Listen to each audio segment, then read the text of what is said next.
Olá, meu nome é Lucas, este é o Diário de Leitura e no vídeo de hoje eu venho comentar uma das 12 novelas exemplares do Miguel de Cervantes, a novela A Espanhola Inglesa, lida por mim nesta edição da editora Rocco, da coleção Novelas Imortais. Eu vou começar falando sobre o que são essas novelas exemplares, esse conjunto de novelas, um pouquinho sobre a biografia do Cervantes, depois eu vou contar o enredo da peça e, por fim, as reflexões, as muitas reflexões que a gente pode fazer a partir dessa pequena história. O momento do vídeo em que eu vou começar a falar sobre cada um desses aspectos vai estar marcado aqui na descrição. As novelas exemplares do Cervantes foram escritas entre 1590 e 1612 e é um conjunto de 12 histórias com essa característica que é própria da novela. Elas não são tão extensas quanto um romance, mas são maiores do que contos tradicionais, portanto permitem um desenvolvimento um pouco maior da história. O Cervantes ele escreve essas novelas nesse período e as publica em 1613.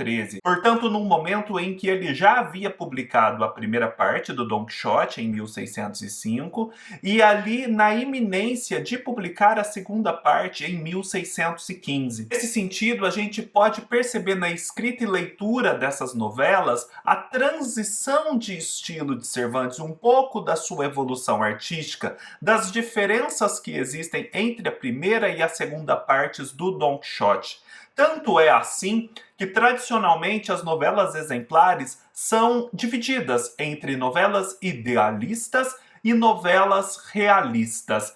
A Espanhola Inglesa é o tipo de novela que se enquadraria como uma novela idealista, mais afeiçoada ao estilo das histórias italianas que circulavam na Europa naquela época. Falando em Itália, é importante perceber que as novelas eram um gênero muito ligado ao Decameron de Boccaccio. O Boccaccio escreveu aquelas 100 histórias, salvo engano são 100, que compõem o Decameron, e elas tinham meio que essa feição ou de contos ou de novelas. Então esse termo novela também estava associado à licenciosidade do Boccaccio. Quem já leu o Decameron sabe que as histórias ali são muito picantes, são muito explícitas, nada ortodoxas. Sendo assim, quando o Cervantes decide adotar este nome novelas para o conjunto das suas histórias, ele precisa, numa Espanha que está vivendo a Contra-Reforma, se dissociar desse espectro boccacciano, que é um espectro de licenciosidade. Daí ele dizer que as suas novelas são novelas exemplares, porque elas têm um intuito moralizante, elas trazem uma moral da história, elas pretendem ser pedagógicas. E de fato, como nós veremos aqui em A Espanhola Inglesa, existem várias lições de morais sendo dadas, o que não tira, porém, toda a qualidade literária e a capacidade de nos entreter ainda hoje que essas histórias guardam. Aqui também a gente vai poder encontrar muitos episódios da biografia do Cervantes, como já pudemos encontrar lendo o Dom Quixote. O Cervantes ele teve uma vida toda aventurosa. Em determinado momento ele partiu para a Itália. Na Itália, ele chegou a participar da Grande Batalha de Lepanto, um episódio muito emblemático para a cristandade europeia, em que o avanço dos turcos foi detido, um momento crucial para que a cristandade continuasse vigendo dentro da Europa. E ali, de regresso dessa Batalha de Lepanto, ele foi sequestrado por piratas, ficou cativo por muitos anos, depois foi para a Espanha. Na Espanha ele teve dificuldades financeiras, ele foi preso mais de uma vez, e tudo isso refletiu muito no que ele pôde contar depois, tendo conhecido esses fatos em primeira mão. E aqui a gente vai ver episódios dele sendo retratados sob a forma dos personagens nessa história de ficar cativo de piratas e depois ser resgatado. Isso é um episódio que vem do próprio Cervantes. Vale a pena conhecer um pouco mais da biografia dele. Aqui no canal eu tenho toda uma playlist de uma leitura coletiva que fizemos do Dom Quixote de La Mancha.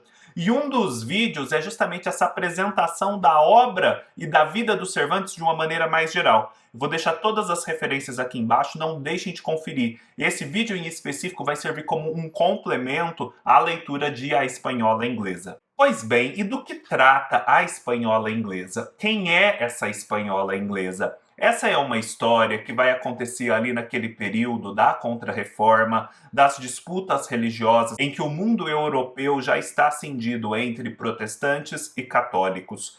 A Inglaterra, em determinado episódio, ataca a Espanha e um dos nobres que participavam ali dessa empreitada militar, o Clotaldo, se afeiçoa por uma menina muito jovenzinha, a Isabela, de extrema beleza, e decide levá-la para a Inglaterra, não obstante as admoestações do seu superior hierárquico em sentido contrário.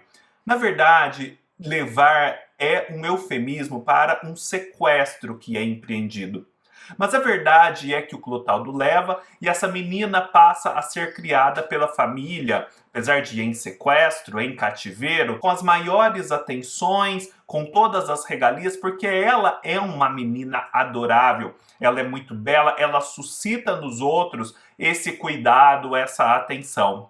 A menina vai se desenvolvendo, ela é muito simpática, muito querida, e o filho de Clotaldo, Ricaredo, que tem uma diferença de idade em relação a ela de 6 anos, ele vai se desenvolvendo também. E ele fica apaixonado por ela e quer casar com ela. Mas a verdade é que o Ricaredo já está prometido a uma outra moça nobre, e ele acha que os pais não vão aquecer com esse casamento com uma moça que, ao fim e ao cabo, é uma sequestrada, é uma espanhola sem eira nem beira. Nesse meio tempo, o Ricaredo cai doente, né, por esse amor que parece ser impossível de se realizar, platônico até. Ele tem a promessa da Isabela de que se os seus pais concordarem, ela vai se casar com ele. Enfim, ele acaba revelando isso aos pais, e os pais, para sua surpresa, né, gostam tanto da Isabela que concordam com o casamento. Mas como eles são nobres na Inglaterra, eles precisam do consentimento da rainha. Trata-se de uma rainha aqui, para pensarmos na Elizabeth I. Da rainha que precisa concordar com aquilo e precisa, na verdade, conhecer do que se trata. E aí eles fazem isso, eles querem que esse consentimento ocorra, mas eles também têm um receio de se exporem muito para a rainha, porque eles são católicos às escondidas, numa Inglaterra que é protestante, que não tem boas coisas a reservar para os católicos. Assim sendo, chega um momento em que a rainha acaba os chamando para a corte, falando: olha, esse casamento está prestes a acontecer, vocês não iam pedir a minha aquiescência? E aí, nesse momento, eles ficam com medo, mas a rainha também é seduzida pelos encantos da jovem Isabela e passa a tratar com as maiores regalias. Porém, ela não quer entregar de mão beijada a Isabela ao Ricaredo. Ela acha que o Ricaredo precisa conquistar o direito de se casar com uma moça tão bela. Portanto, ela lança um desafio para o Ricaredo. O Ricaredo agora vai ter que comandar navios ingleses numa jornada um pouco perigosa. Se ele se sair bem sucedido, ele vai conseguir a mão da Isabela. Então o Ricaredo parte nessa viagem, a gente acompanha isso aqui, e nessa viagem ele precisa se defrontar com piratas, ele precisa se defrontar com turcos e mais ainda com inimigos católicos. E essa é a grande dificuldade para Ricaredo, porque ele está comandando uma nau protestante, sendo um católico às escondidas. E vai chegar um momento em que ele vai ter que se bater contra esses inimigos que, na verdade, são da sua mesma fé. São amigos nesse nível. Então, tem todo um entrevero, ele resolve isso da melhor forma possível, ele consegue superar esses obstáculos tão espinhosos, mas há ali, dentro dessa estrutura de pirataria, cativos espanhóis. E ele entra em contato com um casal de cativos espanhóis que vinha das Índias, e esse casal, ele descobre que tinha perdido a filha. Quem é essa filha? É a Isabela. Então ele retorna triunfante para a Inglaterra, ele vai poder se casar com a Isabela, essa menina tão bela, e leva esses pais. E há ali toda uma cena, tipo de novela, em que ocorre o reconhecimento. Porém, apesar da rainha agora ceder a mão da Isabela ao Ricaredo, existe toda uma questão porque se ergue um outro moço, Ernesto, filho de uma outra nobre muito próxima à rainha, que quer a mão da Isabela. E eles fazem para que isso aconteça. Mas a rainha impede, ela impede um duelo, inclusive, que vai acontecer entre esse Ernesto e o Ricaredo. E essa mãe do Ernesto, querendo se vingar da Isabela e do Ricaredo, envenena a Isabela. E a Isabela, que era tão bonita, se torna feia. A beleza exterior dela vai embora, ainda que permaneça a beleza interior muito íntegra. Nesse momento, eles decidem voltar para o lugar de onde vieram, onde se estabelecia o Clotaldo. A rainha os libera, eles que façam o que quiserem agora, a coisa se complicou, a perda da beleza da Isabela causa um desencanto em todos. E o Ricaredo, no entanto, continua ali com uma certa fidelidade à Isabela, mas os seus pais já nem tanto. E os seus pais suscitam de novo aquela ideia de ele se casar com a nobre escocesa, a Cristerna. Então o Ricaredo não quer aquilo, e aí se estabelece o seguinte arranjo, tá? Ele não pode também contrariar a vontade dos pais. A Isabela também tem agora uma perspectiva de voltar com os pais para a Espanha, de recuperarem os bens que eles haviam perdido. Então a Isabela vai para a Espanha e o Ricaredo faz uma promessa a ela de que ele vai se dar um tempo. Ele vai para Roma, ele vai visitar o Papa e ele vai voltar para ela em 2 anos. É como se ele acreditasse que, dando essa distanciada, as coisas iam se ajeitar, ainda que ele não soubesse exatamente como. E é exatamente isso que acontece. As coisas se ajeitam, porque acontece todo um entreveiro que ele é dado como morto para os seus pais. Diante disso, seus pais, óbvio, dissolvem toda aquela perspectiva de casamento que ele tinha com Cristerna, mas é uma coisa que acontece, não é ele que engendra esse artifício. E aí ele acaba liberado disso e indo para a Espanha no momento em que a Isabela já estava desistindo de esperá-lo, já estava entrando no convento. Existe toda uma cena de reconhecimento e, por fim, ele se casa com a Isabela, que também recupera a beleza exterior, porque a interior ela nunca deixou de ter. Pois bem, muita coisa pode ser dita a partir dessa trama rocambolesca. A primeira delas é que esta é uma novela que é escrita num país extremamente católico, vivendo o auge desse fervor católico, por um escritor que aqui tem a preocupação de se demonstrar católico.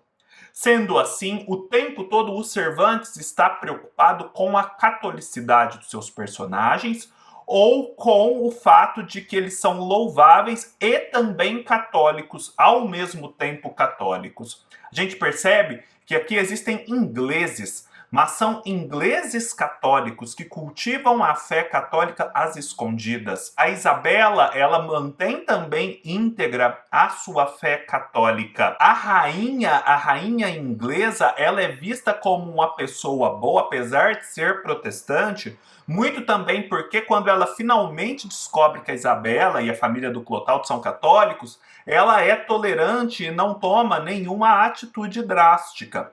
A catolicidade, esse senso de pureza da Isabela, passividade diante da providência divina, esses são traços muito presentes aqui nessa obra. Entretanto, ainda que seja uma obra que defende a catolicidade, ela é ambígua em vários níveis. Afinal de contas, a Espanha era o grande bastião da catolicidade da época e a Inglaterra do protestantismo. E, no entanto, o Cervantes pinta essa Inglaterra com tintas muito mais favoráveis. Tudo bem, o Clotaldo é um católico na Inglaterra, mas a rainha é protestante e ela é uma rainha que faz o bem, que consegue inclusive ser tolerante com os católicos. É interessante como o Cervantes, ao mesmo tempo que ele é didático, ele é até panfletário, ele adiciona essa camada de complexidade à história e a torna algo mais nuançado. Um outro nível de ambiguidade é o fato de que o Clotaldo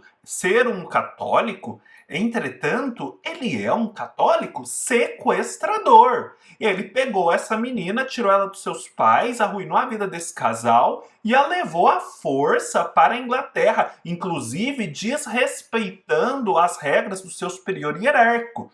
E para um católico, As regras do seu superior hierárquico, seja ele quem seja, mas ele é uma autoridade, não devem ser desrespeitadas. Ele comunga um pouco a autoridade, seja ela o pai, o chefe, o rei, da autoridade divina. Portanto, quem começa desrespeitando o chefe vai acabar desrespeitando Deus. Então, Clotaldo já começa como um personagem ambíguo. E ele é ambíguo não só nesse sentido. Existe também uma ambiguidade, uma tensão sexual. Afinal de contas, a Isabela é uma menininha extremamente bela, que ele, um homem guerreiro, vai lá e simplesmente sequestra. O Cervantes nota isso, nota essa possível insinuação de um ato até de pedofilia. E ele diz que a admiração do Clotaldo, assim como mais tarde a de Ricaredo, era uma admiração cristã. Mas a verdade é que essa tensão sexual está ali latente, e se não for esse cristianismo, ela pode explodir em barbárie a qualquer momento.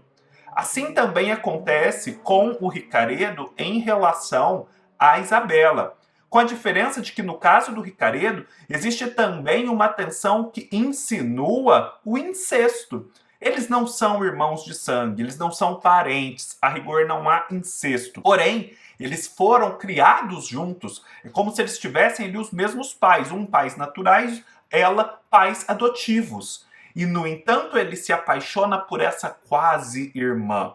Outra camada de tensão sexual, o incesto, a sexualidade que aflora no ambiente doméstico e num ambiente em que a Isabela está ali contra a sua vontade original, está ali à força, em cativeiro no fim das contas. Ainda nessa chave da catolicidade, eu acho que esse livro ele tem muitas reviravoltas até os personagens finalmente atingirem o seu momento de felicidade, sendo esse momento de felicidade o casamento entre Isabela e Ricaredo, como uma metáfora para a vida humana. A vida humana ela está submetida a inúmeras vicissitudes, a inúmeras reviravoltas, a inúmeros ir e vir que vão protelando uma felicidade plena.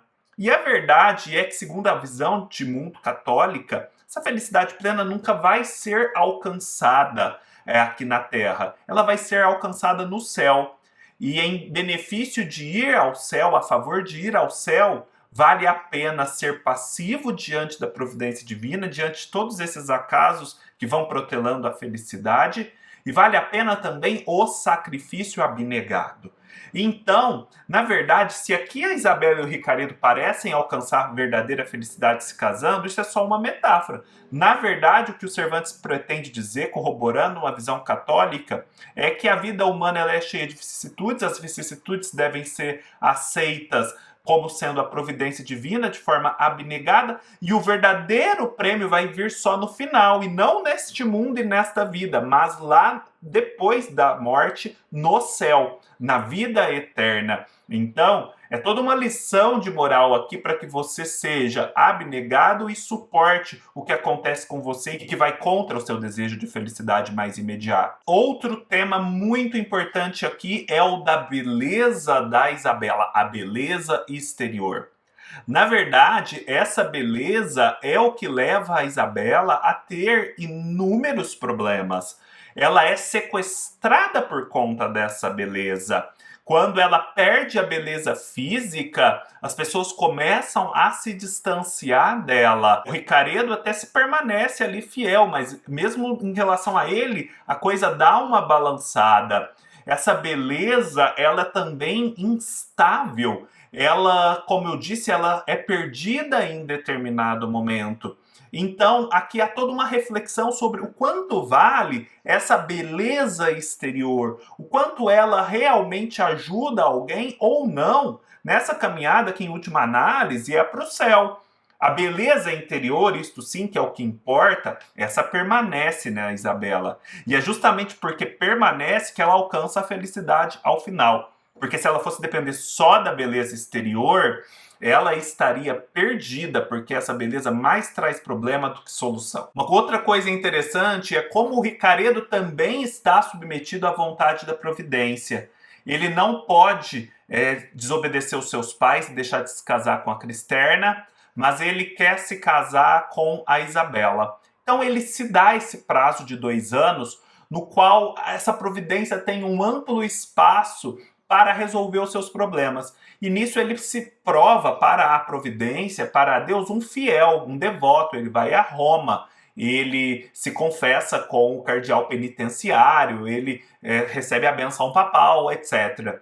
E aí, nesse meio tempo, por conta de um acaso, que é o embate com o Ernesto, acaba surgindo essa notícia de morte que é equivocada, e por conta dessa notícia de morte, é desfeito o laço, a promessa matrimonial que havia com a Cristerna. E ele pode agora, livremente, se casar com a Isabela.